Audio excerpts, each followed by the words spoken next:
Having deposited our mournful burden upon trestles within this region of horror, we partially turned aside the yet unscrewed lid of the coffin and looked upon the face of the tenant. A striking similitude between the brother and sister now first arrested my attention and ushered, divining perhaps my thoughts, murmured out some few words from which I learned that the deceased and himself had been twins, and that sympathies of a scarcely intelligible nature had always existed between them. Our glances, however, tested not long upon the dead,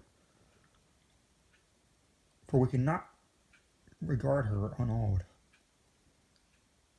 The disease which had thus entombed the lady in the maturity of youth had left, as usual, in all maladies of a strictly cataleptical character,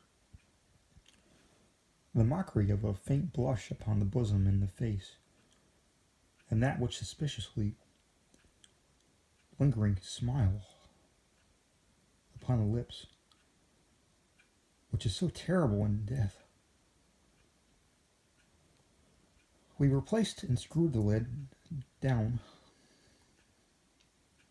and having secured the door of iron, made our way with toil into the scarcely less gloomy apartments of the upper portion of the house. And now, some days of bitter grief having elapsed, an observable change came over the features of the mental disorder of my friend.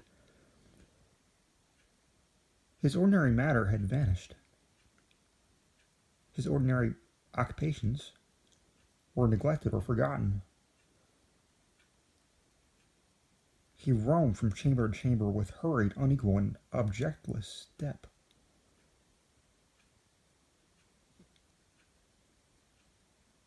The pallor of his countenance had assumed, if possible, a more ghastly hue,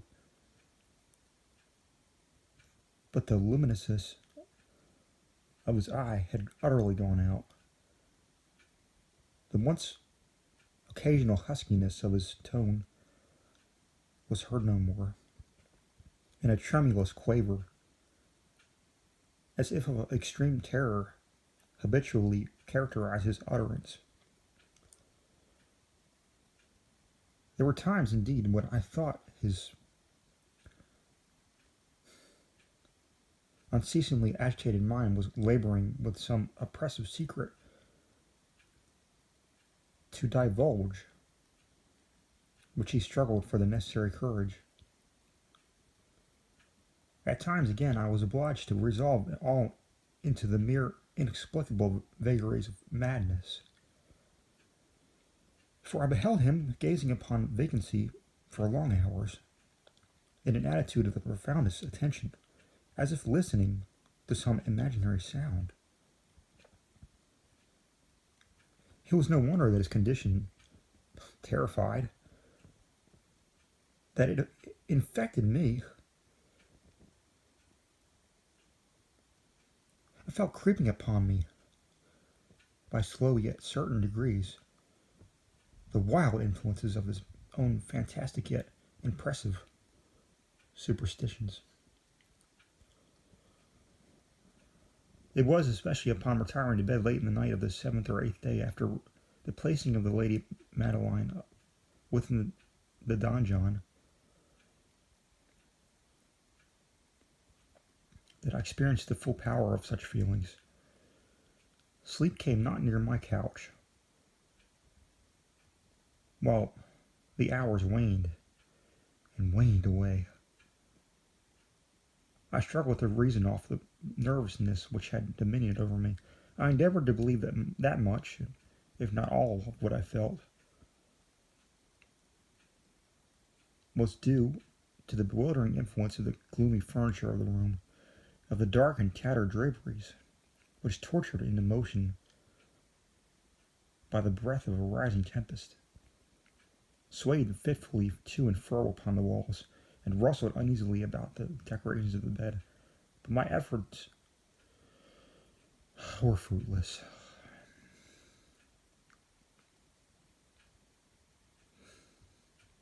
An irrepressible tremor gradually pervaded my frame, and at length there sat upon my very heart an incubus of utterly causeless alarm. Shaking this off with a gasp and a struggle, I uplifted myself upon the pillows, and peering earnestly within the intense darkness of the chamber, hearkened. I know not why, except that an instinctive spirit prompted me to certain low and indefinite sounds which came through the pauses of the storm at long intervals. I knew not whence.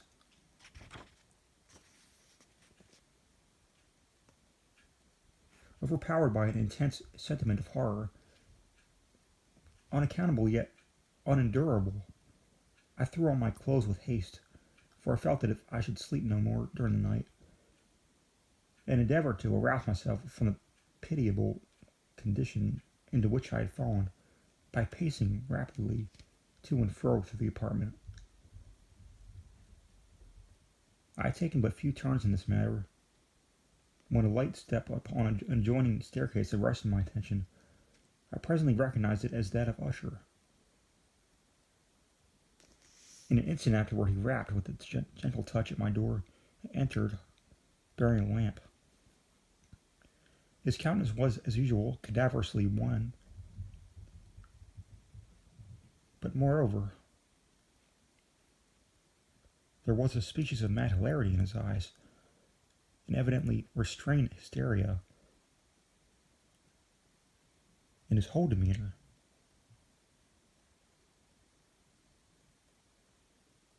His air appalled me, but anything was preferable to the solitude which I had so long endured. I even welcomed his presence as a relief. "And you have not seen it?" he said abruptly, after having stared about him for some moments in silence. "You have not then seen it? But stay, you shall." Thus speaking, and having carefully shaded his lamp, he hurried over to one of the casements and threw it freely open to the storm. The impetuous fury of the entering gust nearly lifted us from our feet. It was indeed a tempestuous yet sternly beautiful night, and one wildly singular in its terror and its beauty. A whirlwind had apparently collected its force in our vicinity, for there were frequent and violent alterations in the direction of the wind, and the exceeding density of the clouds, which hung so low as to press upon the turrets of the house, did not prevent our perceiving the lifelike velocity with which they flew careering in all directions, all points against each other, without passing away in a distance. I say that even their exceeding density did not prevent our perceiving this. Yet we had no glimpse of the moon or stars, nor was there any flashing forth of the lightning. But the under surfaces of the huge masses of agitated vapor, as well as all terrestrial objects immediately around us, were glowing in the unnatural light of a faintly luminous and distinctly visible gaseous exhalation which hung about and enshrouded the mansion.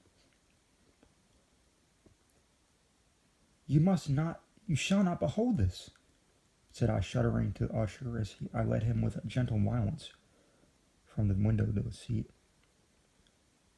"These appearances which bewilder you are merely electrical phenomena and not uncommon, or it may be that they have their ghastly origin in the rank miasma of the tarn. Let us close this casement. The air is chilling and dangerous to your frame." Here's one of your favorite romances. I will read, and you shall listen, and so we will pass away this terrible night together. The antique volume with which I had taken up was The Mad Tryst of Sir Lancelot Canning, and I called it a favourite of Usher's more in sad jest than in earnest. For, in truth, there was little in its uncouth and unimaginative prolixity which could have had interest in the lofty and spiritual ideality of my friend.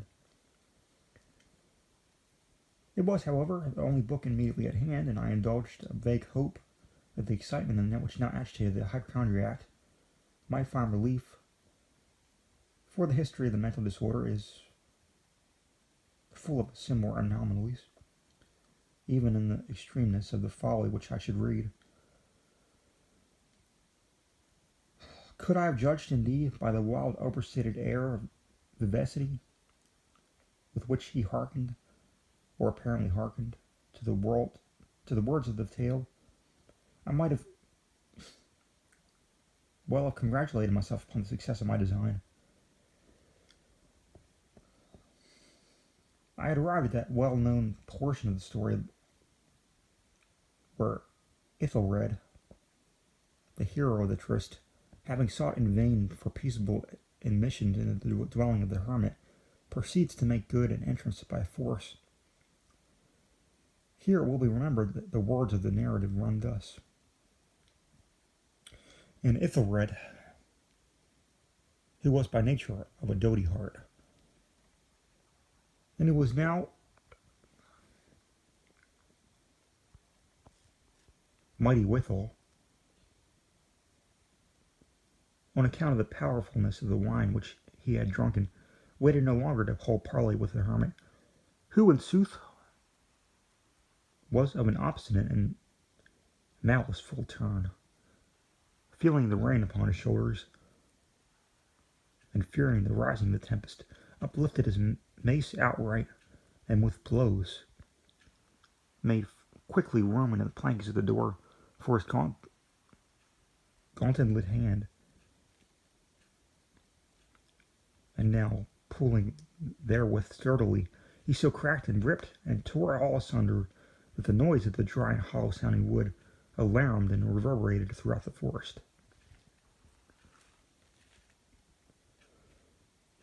At the termination of the sentence I started, and for a moment paused, for it appeared to me, although I at once concluded that my excited fancy had deceived me, it appeared to me that from some very remote portion of the mansion there came indistinctly to my ears what might have been an exact similarity of character to the echo, but a stifled and dull one, certainly, of the very cracking and ripping sound with which Sir Lancelot had so particularly described. It was beyond doubt the coincidence alone which had arrested my attention, for amid the rattling and sashes of the casements and the ordinary commingled noises of the still increasing storm, the sound in itself had nothing, surely, which should have interested or disturbed me. And I continued the story.